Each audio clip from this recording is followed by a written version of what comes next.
I got We are 929. live. All right. Welcome. We live? I got a virtual hitting of the gavel, okay? Okay. Welcome everyone to the February commission meeting on Mississippi Commission of Wildlife, Fisheries and Parks on this beautiful sunny day in Mississippi. With warm, nice chairs. Hope everybody is safe and well out there and cozy. We're going to get started with opening up of the prayer. Andre, would you say the prayer for us this morning? Or did I have one? Oh, no, I got Russ to say the prayer. Russ. Yeah. Is Russ on? Yes, sir. I'm here. Okay. I certainly will. Father God, we thank you for the day, for the blessings that you give us. God, we ask that you just be with those that are out working today. God, we ask that you just give them traveling mercy and grace. God, we just pray that those that are impacted by this storm, God, that you just be with them throughout the next coming days. God, we thank you for the opportunity to gather today to discuss the resources that you have tasked us with protecting and managing. We ask we just do that to the best of our ability. God, we thank you for loving us. We thank you for Jesus. All these things we pray in his name. Amen. Yeah. Amen. Amen. All right. So I guess we don't have any guests today except for everybody on whoever's listening in live stream. We'll start with the minutes. Minutes. Everybody read the minutes? Yes. I move we adopt the minutes as presented. I'll make a second. Okay, we got a motion. I think we got a second. I did. Okay, all those in favor? Aye. Any opposed? Motion passed. Doc, are there any changes to today's agenda? Well, also I want to say we need to ratify the special meeting by teleconference on February the 1st. I'm sure you included that. Yes, sir. Yeah, we were. My motion was including both November 19th, 2020 meeting and the special teleconference meeting of February 1st, 2021.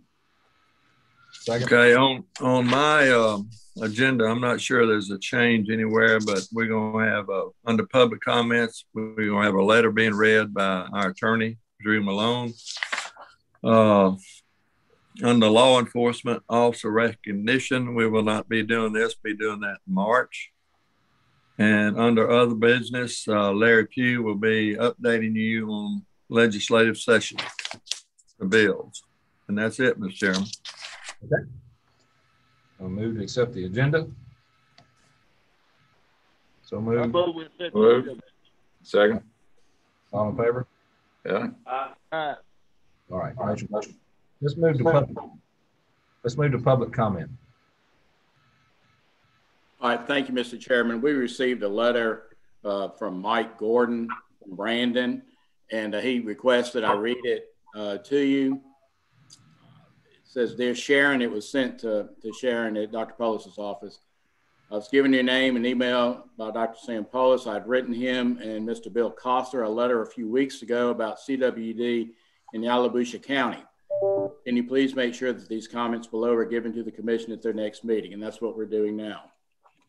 My name is Mike Gordon. My address is given. I've hunted land in Tillatoba, Yalobusha County. We are in a CWD zone because of one positive deer found 2 years ago in Tallahatchie County.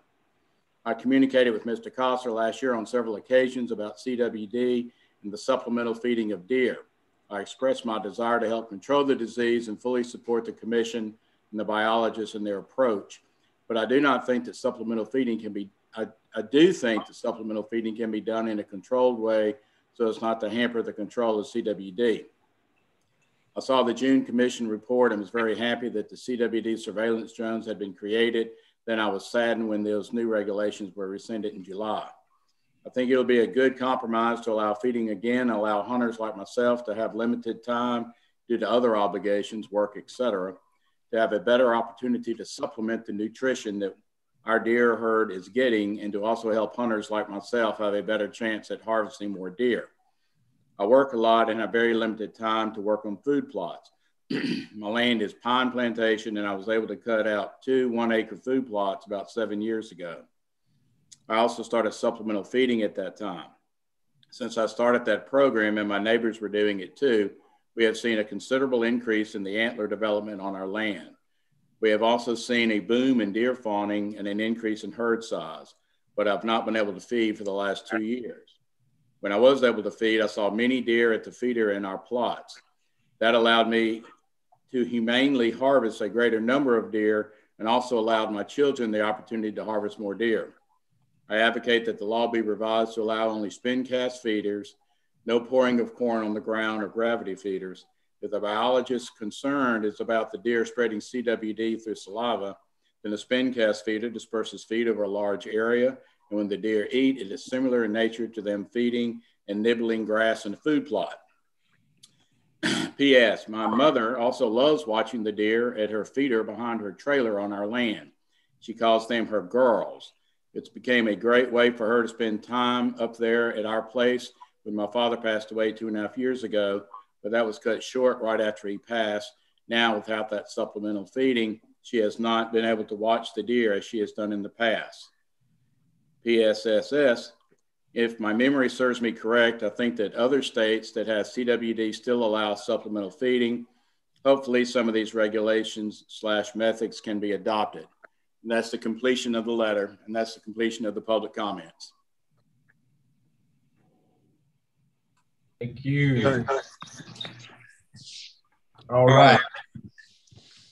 So no more public comments. So next we'll have Jason to talk to us about our license sales. Yes, sir. Mr. Chairman, Commissioners, the report for the month of January shows that our total revenue is up over 12%. That is a $1,700,000 increase in revenue compared to last year. Resident license sales are up 10%, and resident hunting and fishing privileges are up across the board.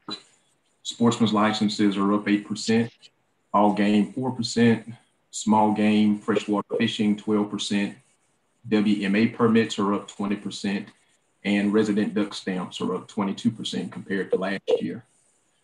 Non-resident license sales are up 13%. The annual all game license is up 6%, $587,000 more in revenue versus last year off of that one privilege. The archery primitive weapon permit, 19%. Annual freshwater fishing is up 21%. And non-resident duck stamps are also up 21%.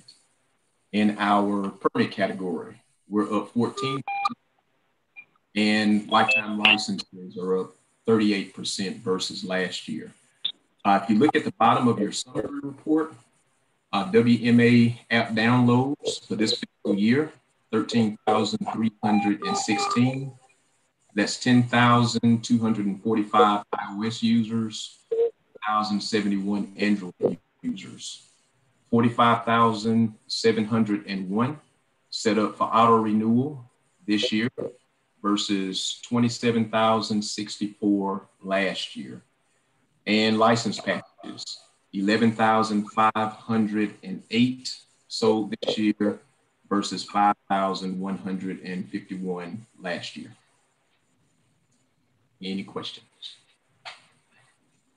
Jason, just had a question. Go ahead. Maybe one good thing has come out of the pandemic. I don't know what else to call it to. That's the greatest support I've heard in 6 years. Yeah, more people are out in the field, and auto renewal and license packages have attributed to that sum. Hey, yeah, I would know that. So as a summary, total hunting license are up so far this year. What percentage? Total 12%. 12% versus last year. Yes, sir. Last year, and then total fishing license are up what percent? Total fishing. Yeah, if you put all of our fishing licenses together, it's close to 20%. 20%. That's amazing. Okay, thank you. Very good. Jason, it's a question. The state waterfowl stamp, I know this was down, but really it was. I guess it's probably just probably being counted somewhere else. I know the non-resident electronic waterfowl stamp was down, but it's probably in the packages or something. Or how does that work? Yeah, we have two resident electronic stamps. One is a tied to the individual, and the other one is a multiple stamp. So if you take those two numbers, which is virtually, the same thing, that's where you'll get the 22% increase. So one looks like it's down, but the one that we have available for the public online, that one is up, and it makes up the difference. So that will give you your 22% up versus last year. Yeah, that's what I figured. So people are buying more, and the non-residents for more, and the residents for more too. Yes, correct. So on the resident, you're adding 160 and 166. That's correct, Dr. Polis. And on the non-resident, 163 and 167. Okay. Very good. Thank you. Thank you. You're welcome. All right, wildlife, Russ. Hey, good morning. Morning. I will attempt to share my screen here so we can look at the CWD report as of this past Friday. We still have this weekend for the Southeast zone, so we'll likely have some more samples come in over the next couple of weeks. So we'll talk through where we've been since July 1st of 2020, again through last Friday. I will try to bring this report up so it can be viewed here. Russ, you gonna share a screen? Yes. Yeah, oh, good. Okay, perfect. Thanks. Can you see that now? Is it available to you? Yes, sir. We see it. Okay. I'll try to bring the window.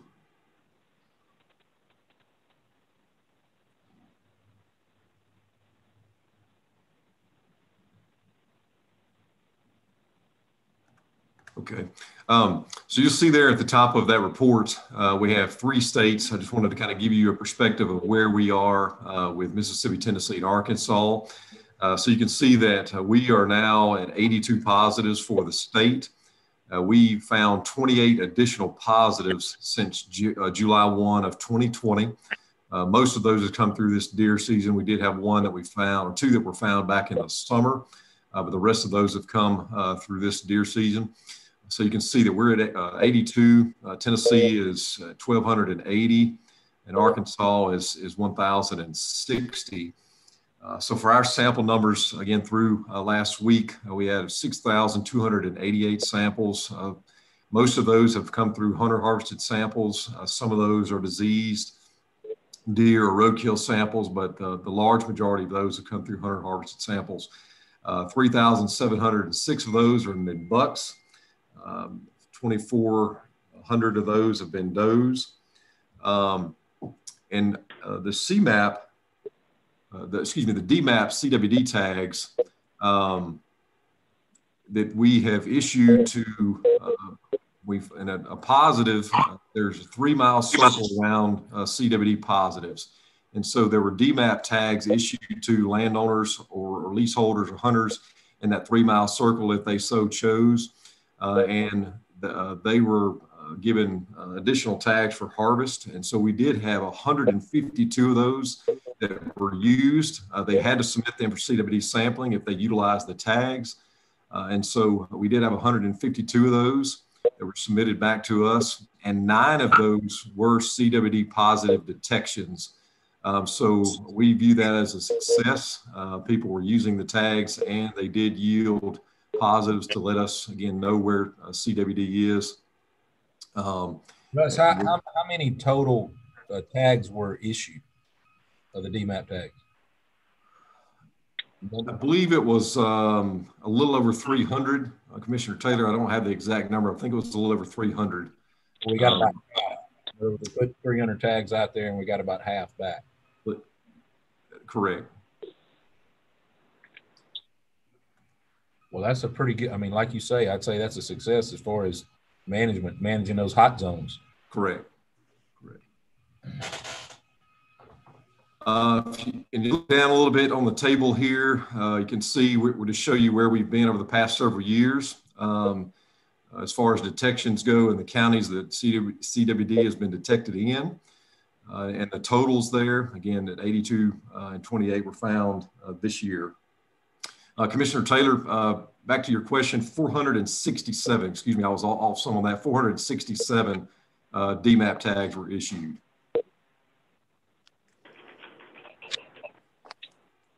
All right, at the bottom of the table, you see as far as the detections and the sex of the deer, 64 have been bucks, and 18 of those have been does, and the average age of CWD positive detections is 3 years old. So that's where we are statewide. I'm gonna move to a map here just to kind of give you a perspective on in the Southeast. So you can see all of the detections in Arkansas and Tennessee and Mississippi on this map. You can see that there are 2 large hot zones, one in Arkansas, one in Tennessee and North Mississippi. And you can see it's radiating away from those hot zones in both states. But that is up to date locations for positive detections there. And then the final map here, I'll scroll down to, this is a nationwide look of CWD. This is of January 2021. You can see all of the gray shaded areas. Those are counties in the United States and Canada, or provinces that have CWD positive detections in the free range. And then you see the yellow dots there on the map and the red dots. Those are some type of captive facility, whether that be elk or white-tailed deer, whatever it may be. Those are facilities that have had CWD positive animals in the facilities. Again, that's just kind of a nationwide look as of January 2021. Any questions on the maps or the report for this season? Did we have more samples this year than we had last year, or less? No, we had less, and it's kind of interesting. So we've been doing voluntary sampling for a number of years now, and last year we had about 8,500 samples. This year, we're down to, we're probably in the season with about 6,500 samples or so, hopefully. But in talking with other states, everybody's sampling is down for this year just because of COVID. And there was a mandatory sampling that other states usually enact. They did not do that this year, so multiple states sampling, the sample numbers were down. So while we were down, we still look at ours as a success, because even though we received a few thousand less samples, people were still engaging, people still submitted samples, and that's without a lot of mandatory. We did have mandatory sampling weekends, but again, the majority of our samples came through voluntary sampling. So we still consider it a good year given COVID and other things that were going on.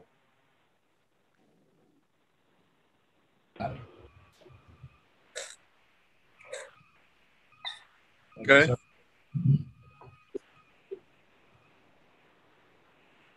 Go to your next map. Okay.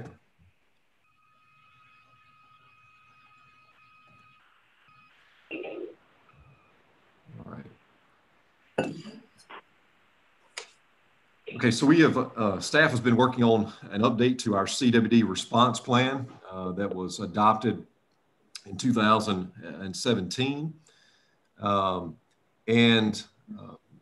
Because we've been dealing with CWD for several years now, it certainly is a time for us to take another look at the response plan and update it accordingly. And again, glean information from other states that have been dealing with this for a number of years. So our staff has been working for a number of months now on updating our response plan and transitioning to a management plan.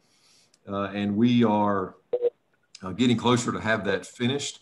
But some of the high points that we can cover with you today, certainly there's a lot of questions about the response to a CWD positive or current CWD positives, and how that translates to CWD management zones and regulations that may be enacted for those zones. So briefly, some of the high points that will likely be of interest are how zones are enacted. And so other states, including Missouri and Tennessee and Arkansas and Wisconsin, when they find a CWD positive animal, whether it be white-tailed deer or elk, then they draft zones. They are 10 miles, all counties within 10 miles of a CWD positive detection. So if you look at the map here that I'm sharing on my screen, you'll see what that looks like currently in Arkansas and Tennessee. So again, 10 miles from any positive, all portions of a county fall within that zone. So you can see this is Arkansas's current zone, Tennessee's current zone. You see the yellow shaded areas. Those are the counties that are in the CWD management zone based on being 10 miles from a positive detection. In our zone, or excuse me, in our management plan, that would be the model that we would recommend to be adopted, again, based on other states and information that has been gathered from working with CWD. And this is, if you look at Mississippi now, and you look at the yellow shaded area for Mississippi on this map, that is what the CWD management zone would look like with 10 mile, all counties within 10 miles of a positive detection. So that's what the counties would look like. So the current, excuse me, let me back, the current zone looks like this. So you'll see in the North Mississippi zone, there are 18 counties. And under the proposed CWD management plan, adopting the 10-mile model, it would transition to 11 counties. So it would be reduced by 8 counties. And that's what it would appear, that's what it would look like on a map. The yellow shaded areas would be the revised CWD, the CWD management zones based on 10 miles from any positive. And that's just with the positives we have today. Certainly any new positive or any new detection could alter this, but this is what it would look like today based on the positives that we have. So if you look at the Tennessee management zone and look at Gibson and Crockett County, because that line they have is 10 miles, touches the bottom half of those counties barely, everybody's comfortable with doing the whole counties, Gibson and Crockett County, and that's Tennessee, of course. And so we would be following the same model as Arkansas and Tennessee. If it does, that outer zone touches, which is now 10 miles, not 25 miles, touches that county line, then it becomes in that yellow. Is that correct? That's correct. And they actually, for Gibson County, I would have to look at their nomenclature again, but that would be, they have CWD positive counties, and then they have like watch counties. And so I think Gibson County is actually like a watch county. It's not going to be actually in what would be the yellow shaded area, but it is in the CWD. I'm trying to remember what they call theirs, but it's the CWD management zone, and then counties that are touching that zone, but it's still within their CWD management areas. Is there any different in the way that you manage the 10-mile buffer versus the outside the 10 mile? So for us, yes. So there would be different regulations inside of a yellow county, and then outside of that county would be there'd be no feeding regulations or cargo transportation regulations outside of a yellow county. What do you mean outside of yellow county? Outside of a yellow county? Commissioner Taylor, were you asking about Mississippi or Tennessee, Commissioner Taylor? Well, I was asking about Tennessee, how they do it. Is there any difference between the yellow county and the gray county as far as regulations? Yes, there are some differences in their counties. Yes. Okay. we hadn't seen what you're proposing yet. We're just, yeah.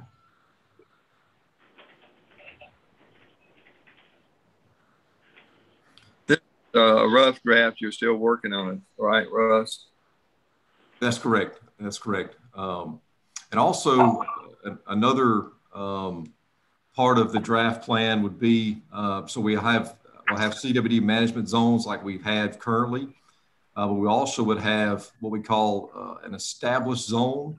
And so that is an area that CWD is likely going to be entrenched. And so that zone would likely not change. It would be an established area that would we would continue to monitor and surveil for an indefinite period of time.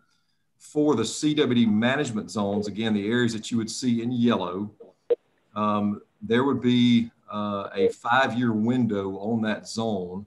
And so that zone, if we would continue sampling for 5 years, and that zone could be amended or completely rescinded if we do not find additional positives in that 5-year window. So the current, let's say I'm going to swap maps here. So the larger CWD management zone that we have today, let's say that it was going to stay in place for 5 years, and we did not find samples on the periphery of that zone, or excuse me, positive detections on the periphery of that zone for 5 years, then that zone could be reduced in size. So let's say the only positives we were finding were in Marshall, Benton, Lafayette County area. We found no more in like Sunflower, Quitman, or Grenada County area.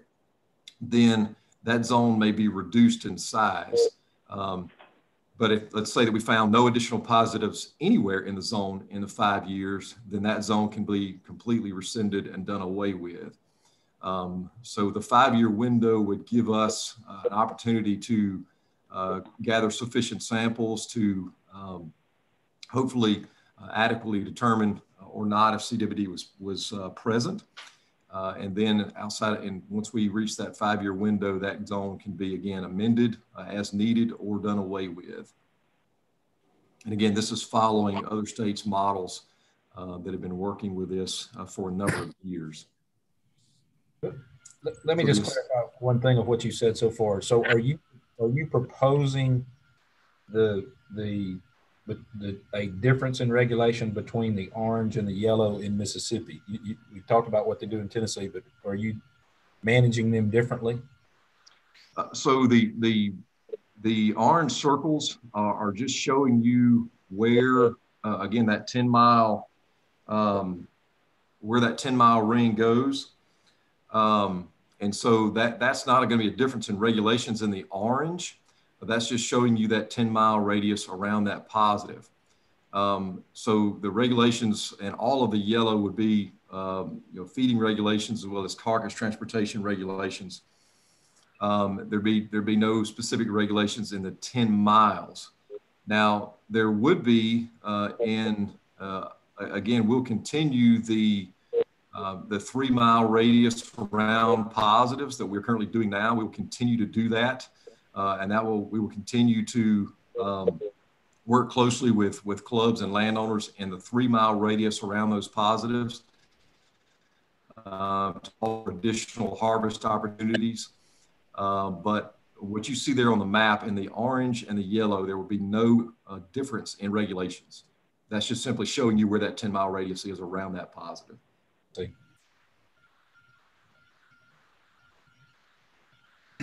Hey, Russ, this is Billy. So other states, the ones on here, but also what Missouri, you said other states are using something similar to this? That's correct. Missouri, Arkansas, Tennessee, and Wisconsin are using this current 10-mile model. And it's likely that other states will be adopting it as well. And in other words, they're doing it like what you're proposing. There's no difference between the 10-mile. I guess there's no difference between the 10-mile and the rest of the county. They do.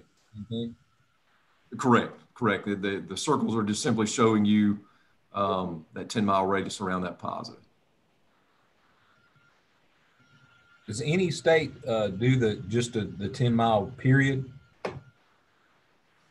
Not to my knowledge.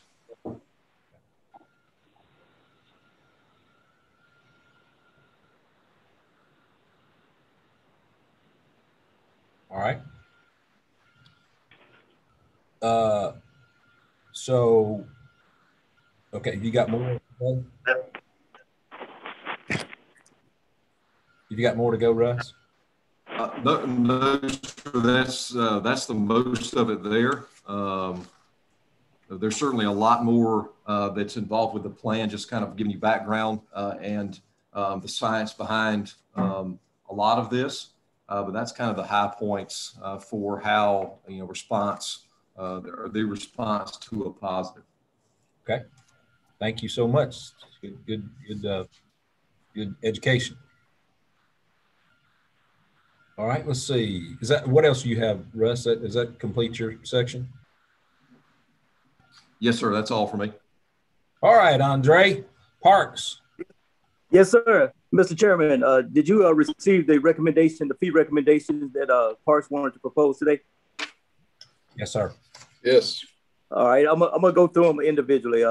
The entry fee, our carrying entry fee right now is $4 per vehicle. We wanted to propose $2 per person.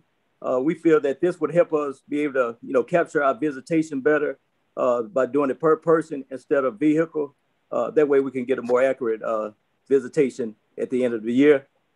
The special events, our carrying rate right now is $6 to $10 per vehicle. We wanted to implement just a flat rate of $10 per vehicle, because you got some parks right now that charge $6, you got some that's charging $8, and you got some that's charging $10. So we feel that it would be best to just have a flat rate of $10 per vehicle anytime we host a special event. The next one is going to be our camping fees. We've been, looking at, our neighboring states for a while on camping fees. And we feel like now is a good time for us to increase our camping fees. Our carrying rates are primitive is $15. Our standard rate is $22. Full rate is $24. The premium rate is $28. And we wanted to go up on those rates. Primitive, we wanted to go up $2. On standard, we wanted to go up $3. The full rate, which is electricity, water, and sewer, we wanted to go up $4. And on our premium, we wanted to go up another $4 on it as well. And also, we wanted to try to go up on our monthly rates. Our monthly premium, we wanted to go up $60. Our monthly full, we wanted to go up $60. And on our monthly standard, we wanted to go up $40. And the reason we was just going up $40 on our standard because it's just water and electricity. And that monthly premium site that you see, that would be just for Buccaneer only. Buccaneer, of course, they got the Gulf View right there, and all of those monthly sites are right there off of the Gulf. So we feel like the only place that we've got today that we have premium sites is at Buccaneer, right? Yes, sir. That's what you're saying. Okay, good. Yes, sir. And like I say, with that view, I think going up $60. And we looked at some of the other neighboring states. We got some states that's charging $700 and $800 for their monthly rates right now already. So going up that extra $60, I don't see us having any issues at all, especially with that view at Buccaneer. Andre, do you have you made a calculation of what kind of impact that would have on us as far as revenue wise? Yes, sir. Actually, me and Jennifer had looked at that, and I don't have it with me, but I can definitely get that to you. I can get that to you this week. Yeah, I think it'd be good. I think the legislators would like to see that also. Yes, sir. That'll be great. And also, I think, going back to the entry fee, charging $2 per person, I think that would impact us a lot as well, because, right now we just charging $4 per vehicle. Most of the vehicles usually have at least 4 people in there. So right there, just on entry fee, you're doubling your money. You're charging $8 for that vehicle that's coming in. So I think that's going to have a huge impact on us as well. Yeah, please get that together and send it to not only commission, but also send it to the 2 chairmen of the Senate and the House on the legislative committee. Yes, sir. Be glad to. Yes, sir. The next thing that we had was the golf carts. Currently right now, we have a lot of use of golf carts on the parks, and we're not even charging the fee right now. But we wanted to propose charging a $10 per day fee or a $100 annual fee on golf carts. We think that this will also help us kind of control the carts, because right now we got a lot of carts that's running throughout the park, but we really don't know who they belong to or whatever. But we will have a registration with this new rate. They'll have to register at the office or at the gatehouse, and we will be able to track, who's using the golf carts on the parks while they're there.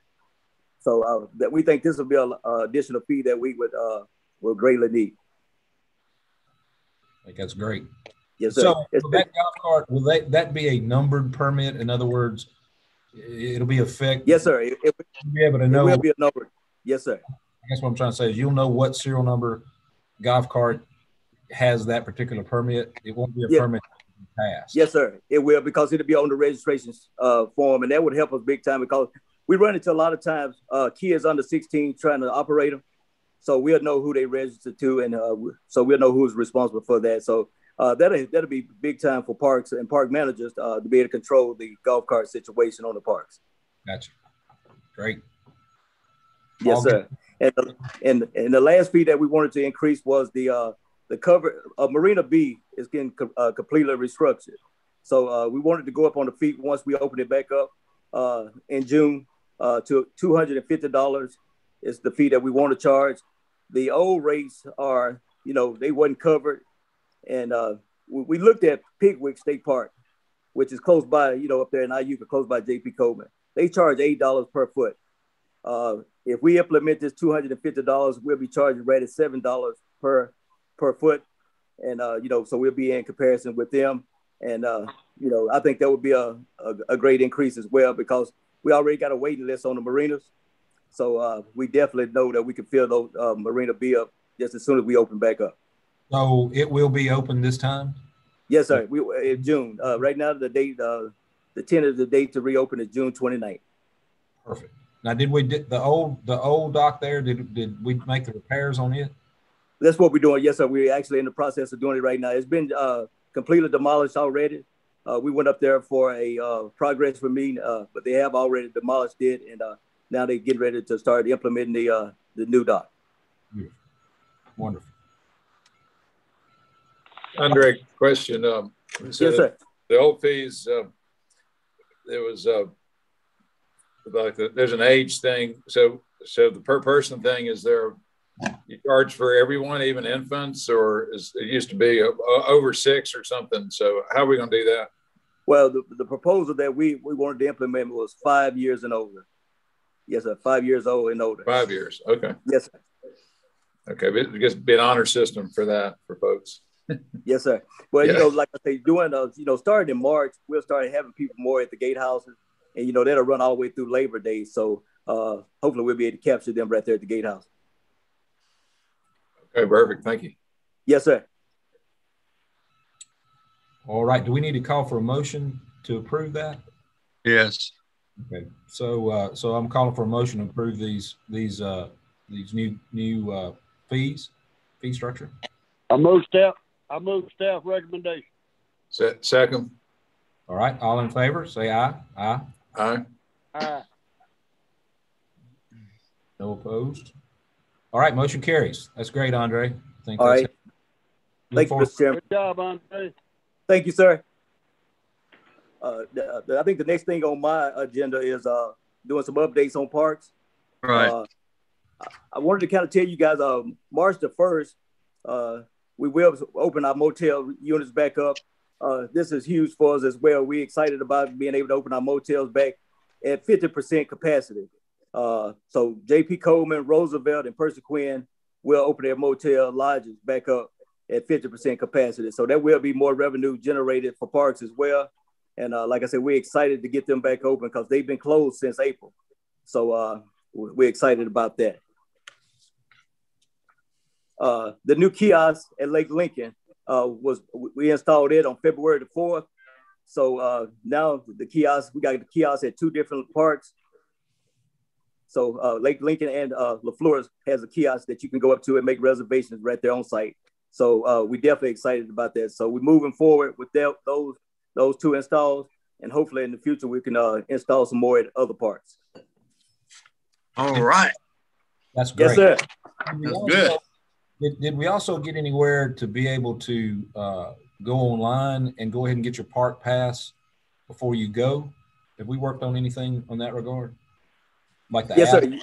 Yes, sir. The app, actually, I got information on the app as far as downloads. Right now, we got over 5,000 downloads on the app already that people have been downloading it to their phone. So we got over 5,000 that's already been installed. Great. Yes, sir. So that's been going great as well. And I know we've been having people calling over saying that they really like the new app. So we got good feedback from that. We need to get some publicity out on that too, about that app. As much as we can, we need to get that out. Yes, sir. We'll do. Andre, one more thing. So you had, I believe you had AmeriCorps working on that came in and did some work. Am I right in that, or is that wrong? No, sir. AmeriCorps was with us actually about 3 weeks ago. They was down at Paul B. Johnson helping out down there, and they did a lot of good work. We was able to clean our trails up and do different things down there. But we cleaned the trails up, and also throughout the park, we was able to do some areas that with limited staff. They helped us big time as far as being able to get some things done. They painted some cottages for us inside and outside of some of the FEMA cottages down at Paul B. Johnson, which was something that we've been trying to get to for a while, but with the help of them, we was able to get it done. Is that the only park that they came in and helped with? Well, the last time, yeah, because they got pulled off because of all the pandemic. So they was only able to do that park because they got pulled off and had to go down to the coast. Actually, is where they had to go to. Okay. Yes, sir. But we got some other projects going on state parks right now. At Percy Quinn, we completely redoing the lodge, a renovation at the main office at Percy Quinn. So we excited about that. The lodge was getting in bad shape, so we was glad that we was able to start that project. Also in the campgrounds, we upgraded 32 campsites at Percy Quinn. So now all of the sites got 50 amp hookups, and all of them are at least 45 feet long. And that's huge with the new campers that we got, because most of the camping sites that we have now is only 40.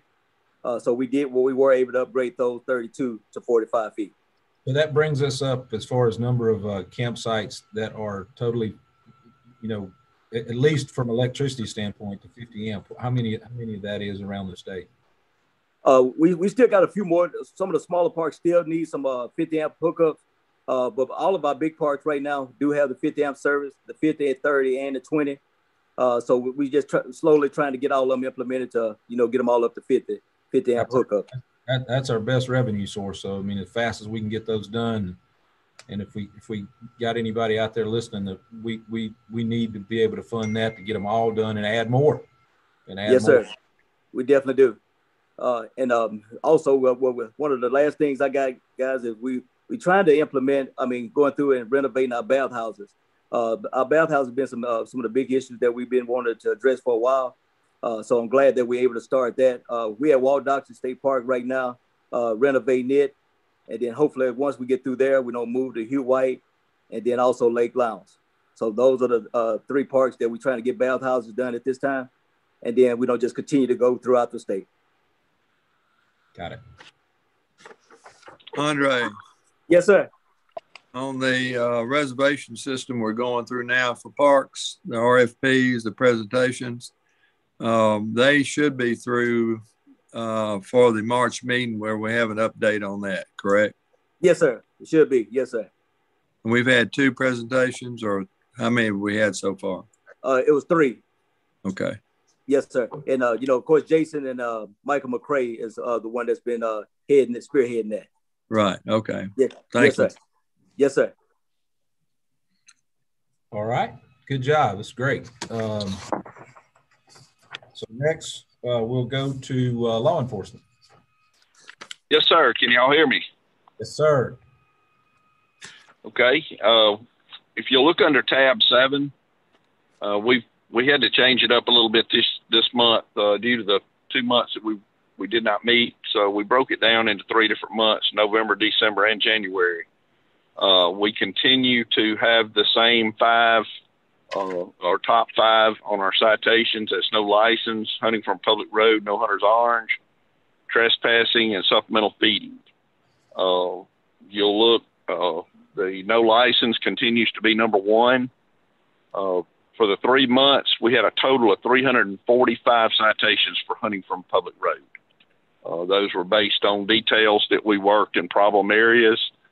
We stepped up patrols there, and we moved extra officers in as needed to work those details, and it's helped considerably. As you look through here, you'll see this is typical of what we're finding. When you see the supplemental feed violations, this is typically what it is. It's basically a bag of corn poured on the ground right in front of the deer stand. Hey, Colonel Adcock. Yes, sir. Help me with one thing. Tell me what's the difference between that and baiting. Where do you draw the line? Well, with the new supplemental feeding law, there's really no difference. If it's poured out on the ground, it's basically a violation of supplemental feed. Technically, it's not baiting anymore. There's not a distance regulation or anything like that. It's basically a violation of supplemental feed. Supplemental baiting violation is in statute, and supplemental feed is in our supplemental feed regulation. Okay. Supplemental feed, then you're talking about you can't supplemental feed in a CWD zone? Is that where all those tickets have been written? No, sir. No, sir. That's supplemental feed violations, just like you see in that picture. That's anywhere. You pour a bag of corn out on the ground in front of a deer stand. That's a supplemental feed violation, regardless where.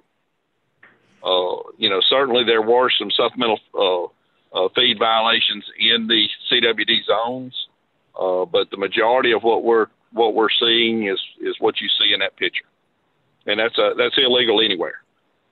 Okay, I got you. Thank you, sir. Yes, sir. You see some pictures there of compliance checks. Some of these are on WMAs.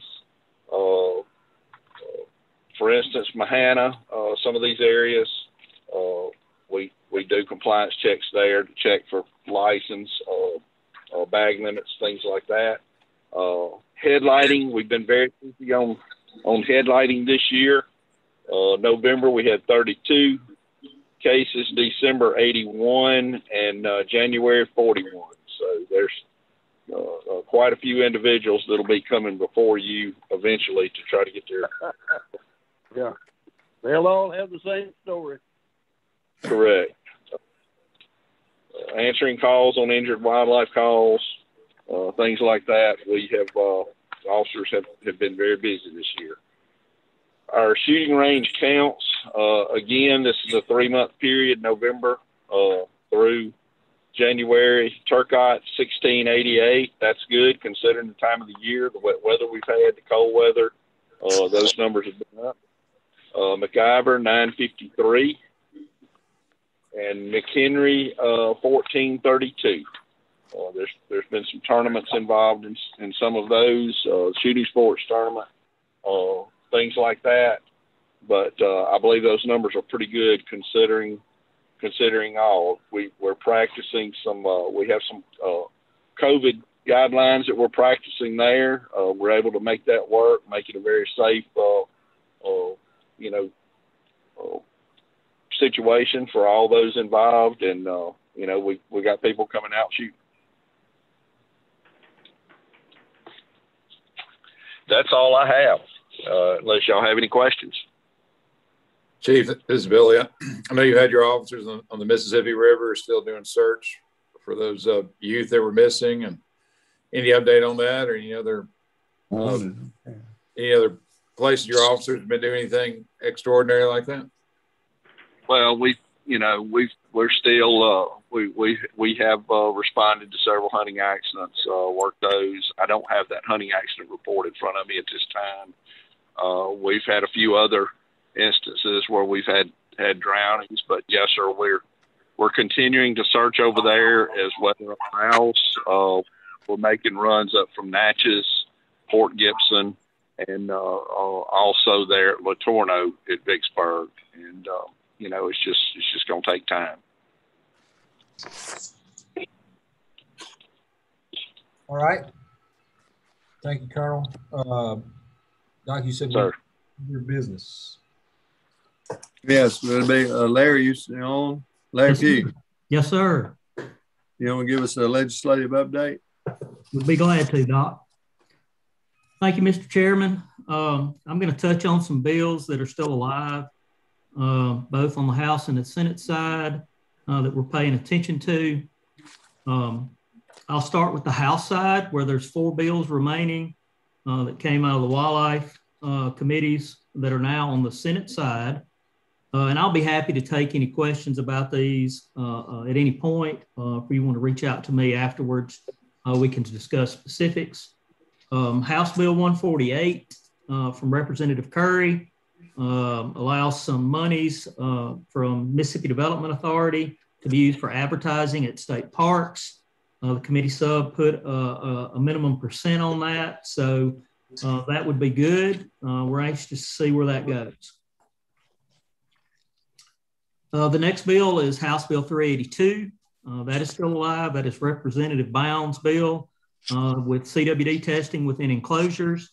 It's had committee sub. It did make it out of committee and did pass on the House floor last week. So it'll be headed to the Senate on the committee, wildlife committee on the Senate side. So we'll be going to that side and discussing this bill.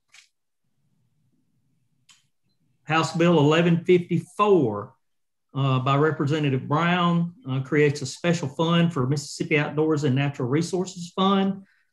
Basically, it is a fund that will be created, administered by MDWFP, that authorizes us to collect and accept donations, gifts, and grants from private sources.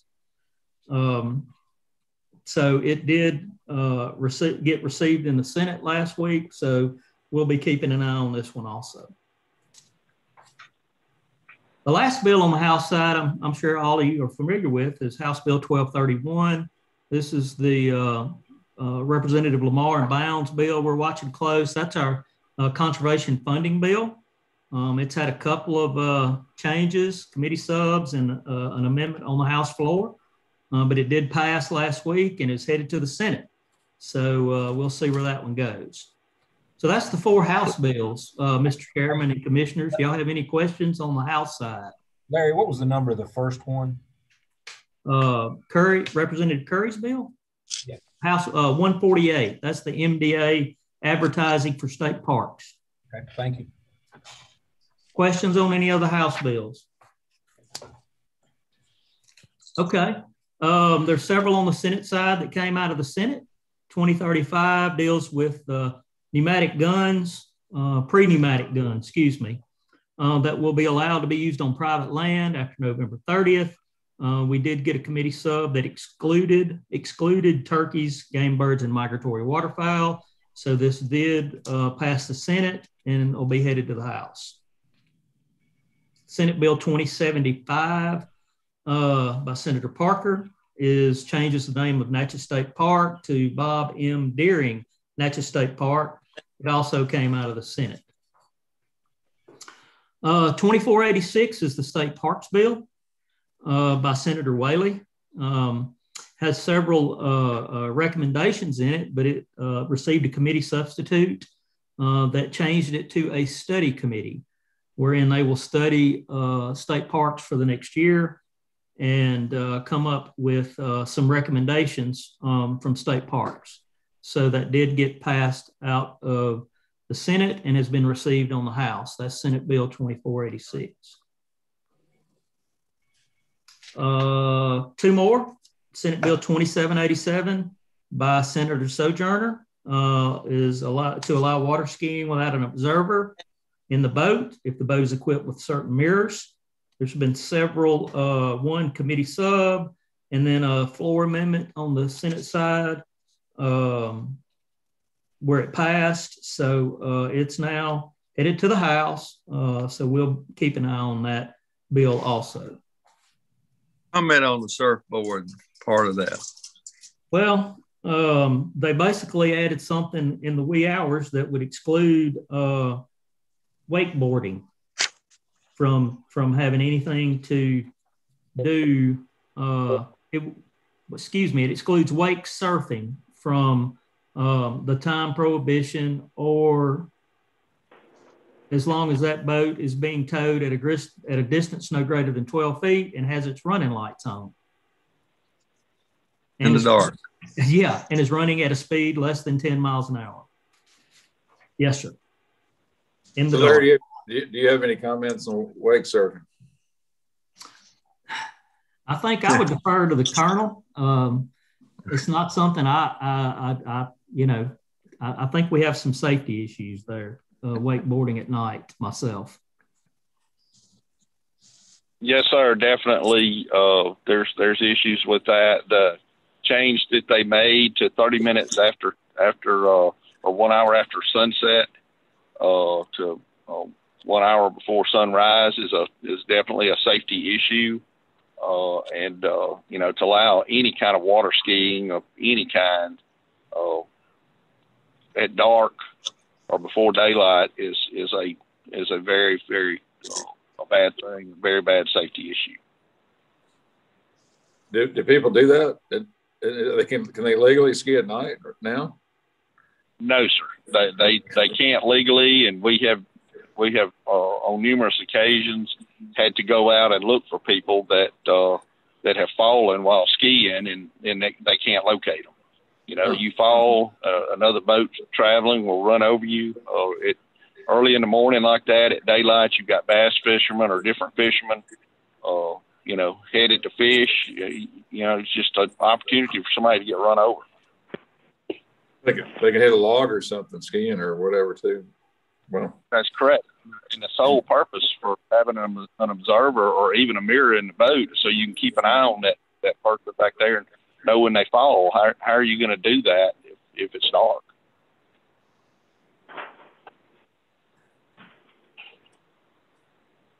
Mr. Chairman, Commissioners, the last bill that I wanted to mention is Senate Bill 2820 by Senator Thompson. Jennifer and I and Dr. Polis recently started watching this one.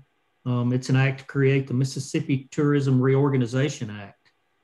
Basically, it didn't come out of the wildlife side. It came out of accountability and transparency, and removes the tourism division from MDA and creates a new state agency called the Mississippi Department of Tourism. So that's one that did pass the Senate last week and will be heading to the House. So we'll be watching that one also. That's all I've got, unless any of you have any questions. Things are starting to, in terms of at least the bills that we're having to keep up with, the list keeps getting shorter and shorter. Thank you. All right. Now we move on to the next commission meeting.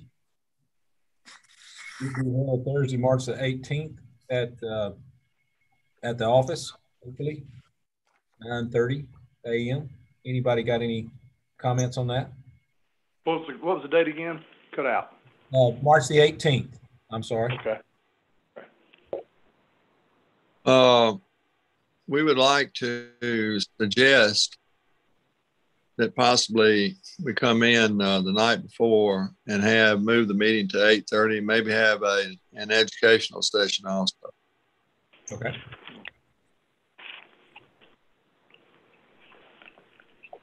Y'all okay with that? Yep, that's good.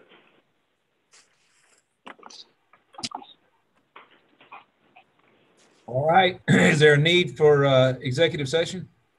There's not a need for executive session.